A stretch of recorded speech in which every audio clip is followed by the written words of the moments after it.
오늘은 우리 누가복음 15장에 있는 말씀 탕자의 비유입니다. 또 다른 탕자라는 제목을 가지고 저 여러분과 말씀 나누기를 원합니다.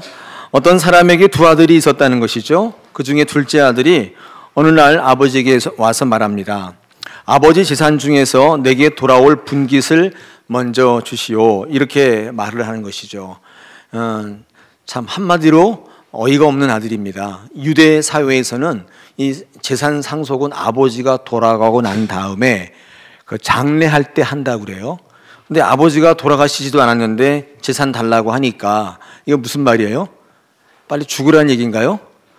어쨌든 아주 못된 아들입니다. 아주 아들 같지 않은 아들이죠. 그런데 아버지가 그 말을 듣고 그 분깃을 주었다는 거예요. 그것을 가지고 그 아들은 먼 나라에 나가서 허랑방탕하게 그 재산을 다 날려버렸습니다.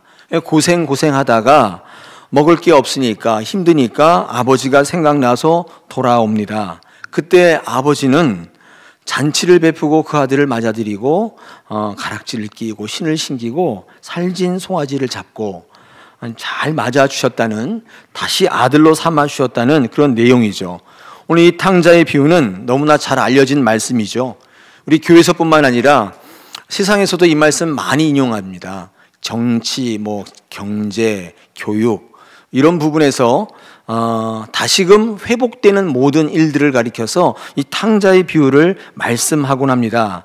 이 말씀의 핵심이 뭐죠? 구원입니다. 구원. 죄 가운데 빠진 사람들이 구원을 어떻게 얻는 것인가를 우리에게 말씀하고 있습니다. 제가 말씀드린 것처럼 둘째 아들은 참 못된 아들입니다. 죄에 빠진 아들, 아버지께 죄를 지은 아들입니다. 오늘 성경 본문에도 아버지와 하늘에 죄를 지었다, 그렇게 그 아들은 고백하고 있습니다. 이 죄 지은 아들이 구원을 받는 과정을 상세하게 설명하고 있습니다. 이 둘째 아들을 통해서 왜 그가 죄인인가를 우리는 살펴볼 수 있죠. 죄의 증상은 결핍입니다. 궁핍이에요. 죄가 있으면, 죄를 짓게 되면 우리는 부족한 것을 체험하게 됩니다. 예전에 죄가 없을 때에는 하나님의 안에서 풍족했었는데 죄가 딱 들어오고 난 다음에 하나님의 관계가 끊어지고 난 이후에 우리가 겪는 죄의 증상 중에 대표적인 것은 가난이고 궁핍이고 결핍이에요. 이 죄를요, 헬라어로는 하마르티아라고 합니다.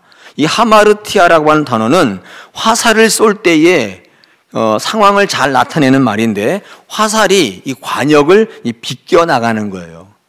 그러니까 이게 죄인데, 이게 악인데요. 그러니까 이 선이라는 건 뭐냐면 이 화살이 정확하게 관역에 딱 꽂히는 겁니다. 이게 선입니다.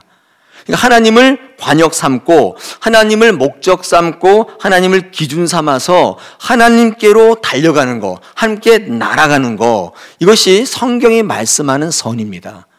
하나님께서 우리를 너무 사랑하셔가지고 우리를 사랑하시는 표현으로 우리에게 뭘 주셨냐면 선물을 주셨어요. 이 땅에 어떠한 피조물도 갖고 있지 않는 건데 인간을 너무 사랑하셔서 선물을 주셨는데 그게 자유입니다. 자유의지를 주신 거예요. 인간에게만 주셨어요. 하나님께서 이 코에다가 하나님의 숨, 하나님의 호흡을 불어넣으심으로 이 하나님의 것을 주셨는데, 하나님은 자유이시고 하나님은 생명이시거든요. 그 의지를 인간에게 주었습니다. 너무 사랑해서 주었어요. 근데 인간의 입장에서는 그 사랑을, 이 자유를 받은 인간의 입장에서는 하나님을 사랑한다고 고백을 해야 되는데 어떻게 해야 될까요? 그 주신 자유를 하나님을 향해 달려나가는 거예요. 하나님께로 날아가는 거예요. 그게 그 하나님이 우리에게 주신 자유, 사랑에 대한 인간의 응답의 보답이죠. 근데 인간은 악하여 죄인이기 때문에 아까 보신 것처럼 관역으로 날아가지 않고 비껴간다고요. 이 죄라고 하는 하마르티아라고 하는 헬라어 단어는 표준 삼아, 목적 삼아, 기준 삼아 달려가지 않는, 하나님을 목적 삼지 않는 기타의 모든 것들을 악이라고, 죄라고 규정하고 있어요. 여러분, 그러므로 이 성경의 정의의 악과 이 죄, 여러분 이 둘째 아들이 나는 죄를 지었습니다, 이렇게 얘기할 때의 의미는 뭐예요? 아버지가 저에게 주신 사랑을 아버지께로 달려가고 아버지가 원하는 삶을 살아가지 못하고 내 마음대로 살았습니다. 네, 그렇게 고백하는 것입니다. 우리의 아이들을, 우리의 청년들을 죄인 만드는 것은 간단해요. 어떻게 하면 됩니까? 기준을 알려주지 않으면 됩니다. 그러니까 네 마음대로 살라고 버려두면 여러분 그 아이를 위하는 게 아니에요. 그 아이로 하여금 관역을 빗나가게 만들고 자기 마음대로 하나님께서 우리에게 주신 선물, 사랑의 표현을 악행으로 갚는 거예요. 그 의지를 가지고 하나님이 아닌 것을 향해 달려가게 만드는 거. 이것이 바로 죄 아닙니까? 죄인이에요.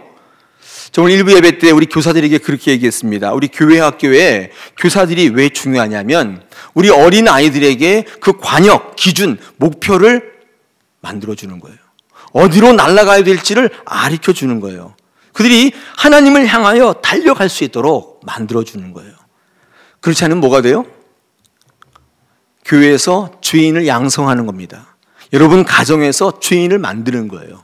이 죄라고 하는 단어의 뜻은 아까 보시다시피 관역을 향해 날아가는 화살입니다. 생각해 보십시오. 세상에는 주께로 돌아와야 하는 이 둘째 아들과 같은 사람들이 얼마나 많이 있습니까?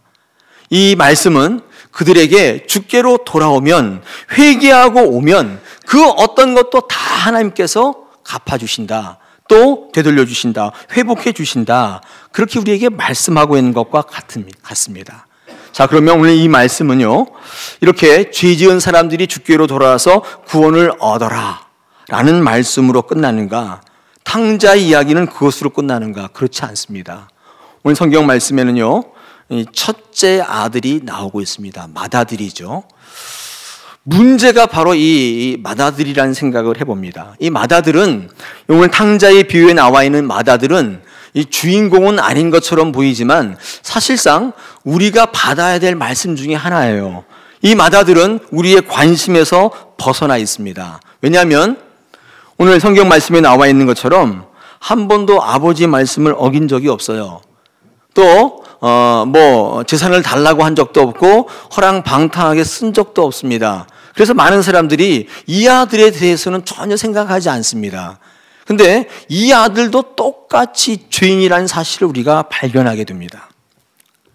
이 첫째 아들은요, 왜 이 탕자의 비유에 등장하는 걸까요? 아무런 이유가 없는, 아무런 죄가 없다면 왜 이 아들은 여기에 등장하고 있습니까? 이 첫째 아들은 어떤 아들이죠? 죽은 줄 알았던 동생이 살아 돌아왔습니다. 그것도 거지가 된 채로. 근데 기뻐해야 되는데 기뻐하는 모습이 있습니까? 성경에 보니까 기뻐하는 모습이 없어요. 그렇죠? 근데 충분히 이해가 되더라고요. 저도 맏아들이거든요. 맏아들인데 제 동생이 그랬다면 전혀 기쁘지 않을 것 같아요. 생각해 보십시오. 받을 거 다 받고 놀 만큼 놀다가 돈 떨어지니까 다시 집으로 기어 들어왔다 그 말이에요. 그 동생이 달갑습니까? 당연히 달갑지 않죠. 뭐 저런 게 다 있나? 뭐 나는 뭐 그렇게 할 줄 몰라서 그렇게 안 하고 있는 줄 아냐? 뭐 이런 생각들이 들 것 같아요. 이런 모습을 바라보면서 이 아버지 밑에 있는 이 맏아들도 둘째 아들처럼 하나님의 아들답게 살지 못하고 있구나, 그런 생각을 해보게 됩니다. 다시 말하지만 이 첫째 아들이 오늘 성경 본문 속에서 차지하고 있는 위치가 뭔가, 무엇을 말씀하고자 하는가, 그 첫째 아들도 또 다른 탕자라는 사실을 우리가 알 때에 우리의 삶에 큰 충격이 있어요. 우리가 어떻게 살아가야 될지 이 말씀이 우리에게 말씀한다는 것입니다. 오늘 본문에 등장하는 둘째 아들은 구원을 받으려면 어떻게 해야 하는가를 설명하고 있다면, 이 맏아들은 구원받은 사람들이 어떻게 살아가야 될 것인가를 말씀해요. 구원받은 이들이 살아가는 원리를 우리에게 소개한다 그 말이에요. 저와 여러분은 구원받았습니까? 아니 여기 이만큼인데 그 정도밖에 소리가 안 나. 이 정도는 크게 해야 되는 거 아니에요? 이 질문은. 구원받았습니까? 네. 80점. 네. 구원받은 분들이 여기 앉아 계시는데 여러분 둘째 아들이라기보다는 어떤 의미에서는 첫째 아들이라는 생각을 해보게 되는 것이죠. 구원받은 사람이 살아가야 되는 원리, 제가 오늘 말씀을 통해서 두 가지의 주제를 가지고 같이 좀 말씀을 나누고자 합니다. 첫 번째는요, 이 구원받은 사람이 살아가는 원리가 뭐냐면 이 성화인데요. 이것을 다른 말로 하면 연합이라고 얘기합니다. 연합 들어보셨죠? 그리스도와 성도는 그리스도에 연합되어져야 한다. 그렇게 우리가 말씀들 많이 하지 않습니까? 이 탕자의 모습을 보면 허랑방탕하게 죄를 많이 지었습니다.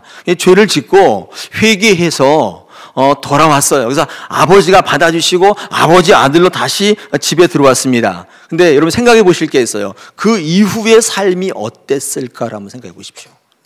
그 이후 쥐엄나무 열매도 못 먹어가지고 허덕허덕대다가 궁핍과 결핍 속에서 아버지를 생각해 냈습니다. 좋은 일이죠. 그리고 일어나서 갔어요. 아버지께로 연합되어졌습니다. 아버지와 합하여 연합되었습니다. 그 이후에 그의 삶이 어땠을까요? 여전히 그 옛날 놀던 미스 킴이 생각나지 않을까요? 전화 걸고 싶지 않겠습니까? 그때 그렇게 놀던 그 친구들 생각나지 않겠어요? 그 카지노가 생각나지 않겠어요?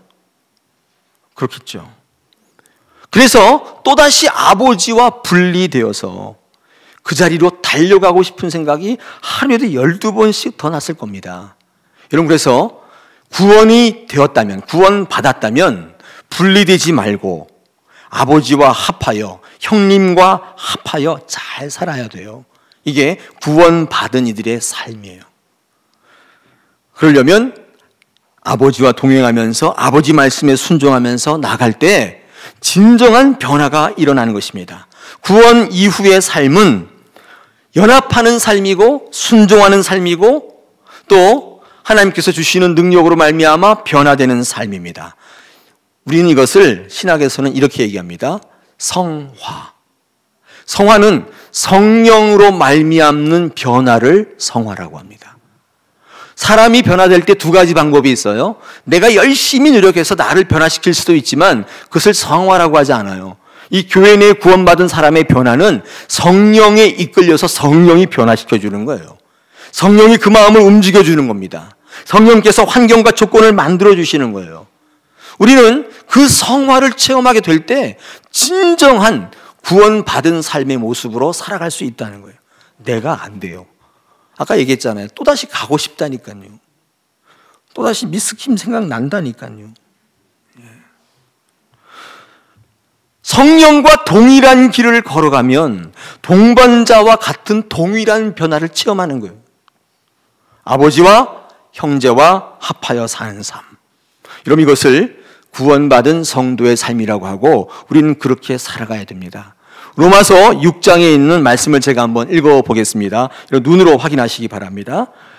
무릇 그리스도 예수와 합하여 세례를 받은 우리는 그의 죽으심과 합하여 세례를 받은 줄을 알지 못하느냐? 그러므로 우리가 그의 죽으심과 합하여 세례를 받음으로 그와 함께 장사되었나니 이는 아버지 영광으로 말미암아 그리스도를 죽은 자 가운데 살리심과 같이 우리로 또한 새 생명 가운데 행하게 하려 함이라. 여기에 합하여, 빨간 글씨 나온 이 합하여라는 말이 뭐예요? 이게 구원받은 삶이라는 거예요. 우리는 세례를 받음으로 그리스도와 연합된 삶을 살아간다는 것입니다. 그러므로 진정한 구원받은 성도의 삶은 그리스도와 연합된 삶이에요. 근데 이 첫째 아들의 모습을 한번 보십시오. 아버지와 연합되고 아들과 연합된 모습이 보입니까? 둘째 아들이야 죄를 짓고 밖에 뛰쳐나갔다고 치더라도 한 번도 아버지의 말씀에 거역한 적이 없는 이 첫째 아들의 모습을 보시라는 거예요. 아버지와 연합된 모습이 있는가요? 동생을 사랑하고 동생과 연합된 모습이 있는가요? 없어요. 물론 아버지께 불순종해서 집을 떠난 적도 없고 재산을 탕진한 적도 없습니다. 그런데 둘째 아들같이 말하지도 않았고 행동하지도 않았습니다. 그런데 이 아들에게서 발견되는 것은 연합이 아니라 또 다른 분리예요. 이 아들도 역시 죄인이에요. 그럼 우리가 착각하는 것 중에 하나가 있습니다. 뭐냐면 행위만 죄라고 생각하는 경향이 있어요. 내가 생각은 잔뜩 하더라도 행동만 안 하면 죄 아니겠지 생각합니다. 이분이 아직 성화되지 않아서 그래요. 성령이 변화시켜주는 변화를 체험하다 보면 제일 먼저 뭐에 자각이 들어오냐면 죄에 대한 자각이 일어나요. 죄가 그런 게 아니란 생각을 알아요. 더 나가면요, 내가 행하는 모든 게 다 죄예요. 내가 죄덩어리란 사실을 알게 돼요. 내가 괴수라는 고백을 할 수밖에 없어요. 이런 마태복음 5장 28절에 뭐라고 되어 있습니까? 음욕을, 간음은요, 음욕하는 생각만 해도 간음이다, 그렇게 말씀하고 있죠. 그전에는 여러분 뭐라고 생각했습니까? 아유, 그거 건강한 남자지, 건강한 사람이야, 다 그런 생각하는 거지, 그런 생각 안 하면 그거 이상한 사람이야, 여러분 그렇게 생각 안 하셨어요? 성령을 딱 만나고 성령이 내 마음에 딱 들어오면 그 생각 자체가 죄라는 사실을 깨닫게 돼요. 여러분 그 잠언 4장 23절에 여러분 무릇 지킬 만한 것보다 뭐를 지키라고 되어 있습니까? 내 마음을 지키라고 했어요. 이유가 뭐예요? 이 마음에서 생명이 나기 때문입니다. 여러분의 행동은 마음의 표출의 양식일 뿐이에요. 행동으로 벌받고 행동으로 구원받는 게 아니에요. 내 마음이 되게 중요하다는 거예요. 두 아들은 모두 다 구원의 대상인 것입니다. 구원받은 아들이 아니에요. 말로 행동을 한 적은 없어도 그의 마음이 하나님과 연합된 적이 없고 늘 아버지와 동생 사이에서 갈등하는 그런 인물이 바로 이 맏아들입니다. 어쩌면 지금 이 교회에서 구원받았다고 자부하지만 저와 여러분의 모습과 똑같다는 거예요. 관계성이 약한 거예요. 이 맏아들은요, 말로 행동으로 죄진 적은 없지만은 이 아버지가 내 아버지란, 우리가 부자지간이라는 관계성이 너무 약해요. 동생이 나랑 한 피를 나눈 형제라는 그 관계성이 약하다고요. 이 관계성이 약해버리면 반드시 피해의식으로 옵니다. 그의 말을 한번 들어보시기 바랍니다. 오늘 28절 30절 말씀을 제가 읽어보겠습니다. 이 맏아들의 항변입니다. 그가 노하여 들어가고자 하지 아니하거늘 아버지가 나와서 권한대 아버지께 대답하여 이르되 내가 여러의 아버지를 섬겨 명을 어김이 없거늘 내게는 염소 새끼라도 주어 나와 내 벗으로 즐기게 하신 일이 없더니 아버지 살림을 창녀들과 함께 삼켜버린 아들이 돌아오매 이를 위하여 살찐 송아지를 잡으셨나이다. 정말 열받네요. 뭐 그런 뜻이죠. 한 번도 이런 일이 없는데 정말 화나네요. 지금 뭐를 말씀하고 있어요? 이 맏아들 안에 있는 피해의식이에요. 피해의식은 언제 온다고요? 관계가 깨질 때. 관계가 약해지면 반드시 피해의식으로 옵니다. 현대의 교회 가운데 피해의식에 젖어 있는 성도들이 너무 많아요. 내가 이만큼 헌금했는데 왜 내 생활이 이 모양이야? 내가 이만큼 헌신하는데 왜 이렇게 아파? 다 피해의식이거든. 왜 그래요? 하나님과 내가 부자지간이라는 걸 잊고 있어요. 우리 모두가 형제라는 사실의 관계성이 깨졌다고요. 이때 관계를 중요하게 여기시고 내 아들이고 내 딸이고 아무리 죄를 짓더라도 돌아오기만 하면 내 사랑하는 아들, 딸이야 라고 생각하시는 하나님의 생각을 들어보십시오. 31절입니다. 아버지가 이르되 예, 너는 항상 나와 함께 있으니 내 것이 다 내 것이 아니냐. 이 감동의 물결이 썰물처럼 막 올려야 되는, 그죠? 내 것이 다 내 것이라는 거예요. 여러분, 아버지와 연합되어 사는 사람들이 누리는 유익이에요. 하나님의 모든 능력이, 그 풍요로움이, 그 모든 전능하심이 내 거라는 거예요. 아버지와 연합된 삶이 얼마나 강력하겠습니까? 하나님의 풍요로움을 누리려고 생각한다면 반드시 그리스도와 연합되어져야 돼요. 그게 구원받은 백성이 살아가는 첫 번째 원리입니다. 우리 고린도전서 12장 12절로 20절을 제가 좀 길지만 빠르게 읽어보겠습니다. 지금 주님이 우리 성도의 삶, 구원받은 사람이 어떻게 살아가야 되냐고 말씀하는가 한번 들어보시기 바랍니다. 몸은 하나인데 많은 지체가 있고 몸이 지체가 많으나 한 몸인과 같이 그리스도도 그러하니라. 우리가 유대인이나 헬라인이나 종이나 자유인이라 다 한 성령으로 세례를 받아 한 몸이 되었고 또 다 한 성령으로 마시게 하셨느니라.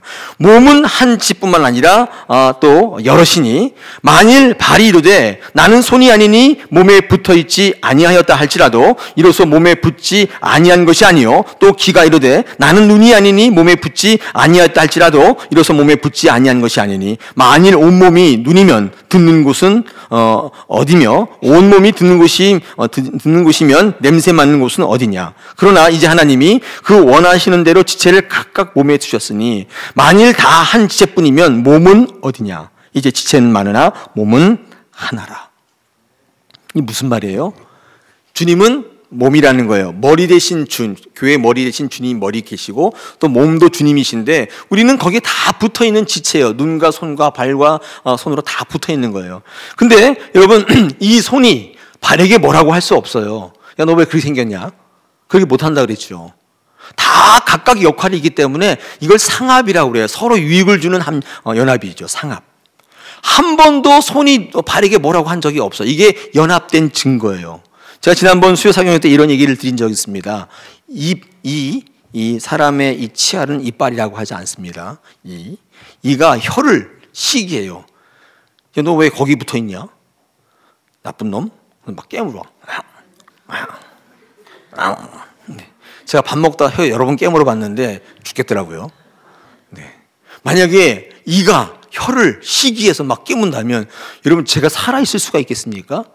여러분 교회 내에서 우리가 연합되어져 있다는 증거는 여러분들과의 관계를 보면 알아요. 이 교회 안에서 연합된 지체들과의 관계를 보면 알아요. 서로 유익을 주고 서로 필요를 요구하고 서로 상합하고 서로 보듬어주고 서로 위해주고 인정해주는 것은 그 교회가 그리스도에게 연합되어 있다는 확실한 증거예요. 여러분 우리는 그리스도와 연합되어 있습니까? 그리스도의 몸에 붙어 있습니까? 구원받은 이들은 반드시 그리스도와 연합하여 살아가게 되어 있다는 것입니다. 할렐루야. 이 시간 이후부터 우린 지체란 사실을 잊지 마십시다. 아버지 하나님께 하나님이 내 아버지라는 사실, 이 관계성을 깨지면 안 돼요. 그러면 우리는 이 마다들, 말과 행동으로 죄 지은 것 같지 않지만 그도 역시 구원받아야 되는 그런 아들의 모습으로 설 수밖에 없다는 것입니다. 두 번째, 구원받은 백성이 살아가야 될 원리는 칭의라고 제가 말씀드릴 수 있습니다. 칭의가 뭐냐? 이거 어려운 말처럼 보이지만 어렵지 않죠. 칭의는 의롭다고 칭해 주신다는 거예요. 이 칭하다는 말은요, 이 칭하다는 말은 다른 말로 하면 간주하며 여기는 것입니다. 로마서 6장 11절에 다음과 같은 말씀이 기록되어 있습니다.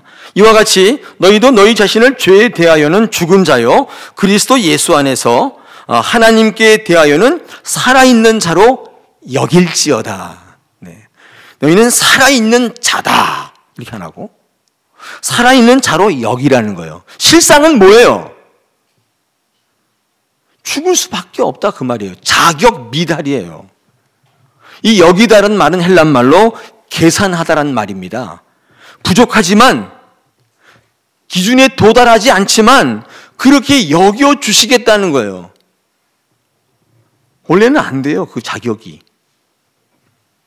C.S. 루이스가 지은 순전한 기독교라는 책이 있습니다. 그 책의 4부에 챕터 4에 가면 내용 중에 가정합시다 또는 가장합시다라는 말도 맞는데 가장합시다 그런 말이 있습니다. 이게 무슨 말이에요? 이 칭의를 잘 설명해 주는데 이런 내용이에요.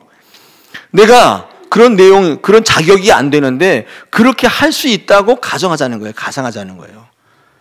여러분 마태복음 6장에 보면 주기도문을 얘기하면서 우리에게 또 뭐라고 얘기하냐면 하늘에 계신 우리 아버지라고 부르라고 우리에게 권면합니다. 근데 많은 분들이요, 나 같은 사람이 어떻게 하나님을 아버지라고 불러요? 그리고 안 불러요. 이거 잘못된 신앙의 한 형태예요. 물론 예수님이 아버지라고 부르는 건 당연하죠. 고결하신 분이니까. 근데 우리 같은 죄인이 가당키나 합니까? 그러면서 하나님을 아버지라고 부르지 않는다는 거예요.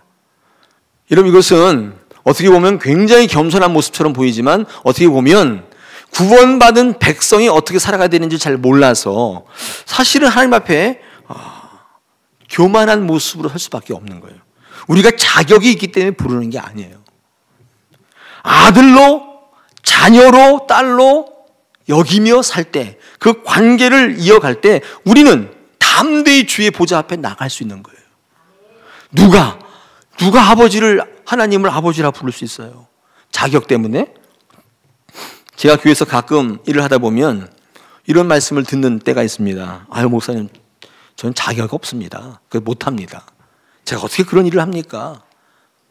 맞는 말 같긴 한데 뭔가 뒤가 개운치 않죠.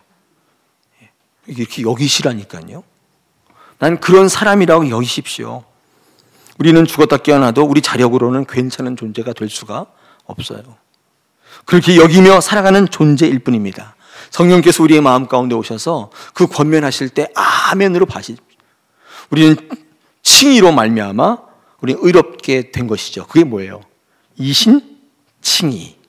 이신, 믿음으로써 이신, 칭의, 의롭다, 칭함을 받는다. 그 뜻입니다. 의인이 되었다가 아닙니다. 그러므로 이 C.S. 루이스의 그 사부의 이 가장합시다를 가보면 거기 그런 게 있잖아요. 못생긴 남자가 나오는데 이 못생긴 남자가 거울을 볼 때마다 시험에 빠져요. 야, 어떻게 이렇게 자유롭게 생겼냐. 그러면서 시험에 빠집니다. 여기 시험에 빠질 분들 많이 계시죠. 그렇죠. 아침에 그래서 이렇게 거울 볼 때마다 시험에 빠지잖아요. 이 남자가 그래서 멋있는 현빈 같은 가면을 딱 만들어 썼단 말이에요. 현빈처럼 이 가면을 딱 쓰니까 어떻게 행동해야 돼요?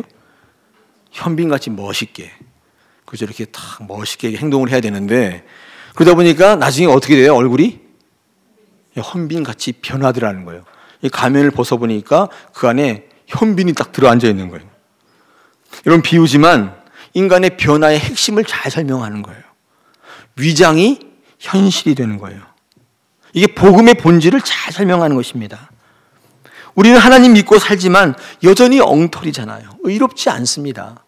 그런데 항상 이 관계를 붙잡고 하나님 내게 의롭다고 칭해 주시는 거 붙잡고 살아나가면, 성령과 같이 나가면 우리는 그렇게 바뀔 수 있는 거예요. 그러므로 성령이 주시는 변화가 바로 칭입니다. 구원받는 삶이라고 하는 것은 뭐냐? 구원받는 이들의 삶은 그래서 내 상황을 바꾸기보다는 하나님과의 관계를 누리는 거예요. 그게 구원받은 백성들의 삶이에요. 여러분, 구원받았다고 해서 갑자기 뭐가 이렇게 막 바뀌고 어려운 현실이 막 좋아지고 돈도 생기고 건강도 좋아지고 그러면야 참 좋지만, 물론 그런 하나님의 능력과 그런 하나님의 섭리가 없는 것은 아니지만 정말 구원받으면 하나님의 관계가 회복되고 하나님께서 내게 말씀하시는 그 칭의로운 삶을 살아가기에 부족함이 없어져요. 그러므로 가장 중요한 변화를 하나님의 관계 속에서 누리는 것입니다. 이것이 칭입니다. 여러분, 그렇게 살고 계십니까? 하나님이 여러분의 아버지라는 사실과 더불어 여러분 옳다고 할 때 아멘 하며 당당하게 세상 가운데에 달려나가고 계세요? 아니면 주눅 들어서 난 아무것도 못해, 난 아무것도 아니야, 나 같은 죄인이, 나 같은 쓸모없는 인간이, 여러분 그러고 살고 계십니까? 우리나라 말에 이런 말이 있죠. 붙임성이 좋다. 그죠? 뭘 잘 붙인다는 뜻이 아니에요. 네. 이렇게 오해하시는 분이 있는데, 붙임성이 좋다는 말은요, 다른 말로 하면 이런 말이에요. 친한 척 잘한다는 거예요. 옆에 있는 분들과 친한 척 한번 해볼까요? 친한 척을 잘 못하시는 분이 있어요. 아, 어머 언니, 어머 오빠, 누구예요? 언니 저 몰라요. 친한 척 하는 거예요. 이게 붙임성이 좋다는 얘기예요. 근데 우리 교회에 붙임성이 좋으신 분이 있어요. 친한 척 해요. 친하지도 않은데. 그런 분들이 계세요. 근데 여러분, 이런 분들은요, 인간관계를 잘 하시는 거예요. 아니, 이 붙임성 좋은 게 하나님의 관계에도 이어져요. 하나님 앞에서 친한 척해요. 하나님이 부담스러워요. 너 누구냐? 너 누구야? 막 이렇게 물으시는데도 하나님 저예요, 저 몰라요. 막 그러면 뭐 아는 척 하는 거예요. 하나님이 어떻게 그분을 외면할 수 있겠어요? 그러므로 친한 척 하는 그런 신앙이 우리에게 필요합니다. 친하지 않기에 묵뚝뚝하게, 누구나 할 수 있어요, 그거. 상황이 어색하기 때문에 입을 다물고 있는 거 누구나 할 수 있어요. 근데 친하지 않은데 친한 척하며 친화력을 발휘하는 것, 이것이 바로 우리 성도의 삶이라는 것입니다. 윌리엄 제임스라는 사람이 이런 말씀했습니다. 행복하기 때문에 웃는 게 아니라 웃기 때문에 행복하다. 행복할 때만 웃겠다고 생각하셨습니까? 절대로 웃을 일이 없어요. 근데 계속해서 웃으면 행복해지는 거예요. 웃음이 먼저예요. 기쁨이 먼저 오면 기쁜 일이 생긴다는 것입니다. 할렐루야. 네. 오늘 우리는 또 다른 한 명의 탕자를 바라보았습니다. 그 탕자는 말로 행동으로 죄 지은 적이 없어요. 그러나 그 마음에 피의식과 섭섭함이 있어요. 우리는 그 관계를 통해서 하나님께 또다시 구원받아야 되는 하나의 성화의 모티브로 이 탕자의 비유는 맏아들에게 집중합니다. 둘째 아들도 중요하지만 이 아버지 밑에서 관계를 누리지 못하고 풍요로움을 누리지, 그 아버지 밑에 있으면서도 기쁨으로 풍요로움을 누리지 못하고 늘 불만이고 늘 피의식에 사로잡혀 있던 또 다른 한 명의 탕자, 그것이 바로 저와 여러분이 아니겠습니까? 우리 이 시간 이 주시는 말씀을 통해서 하나님 앞에 온전히 나가기를 원합니다. 하나님의 그 풍요로움을 누리시는 그런 기쁨의 성도의 삶이 되기를 원합니다. 하나님께서는 지금도 우리가 그렇게 살기를 원하고 계십니다.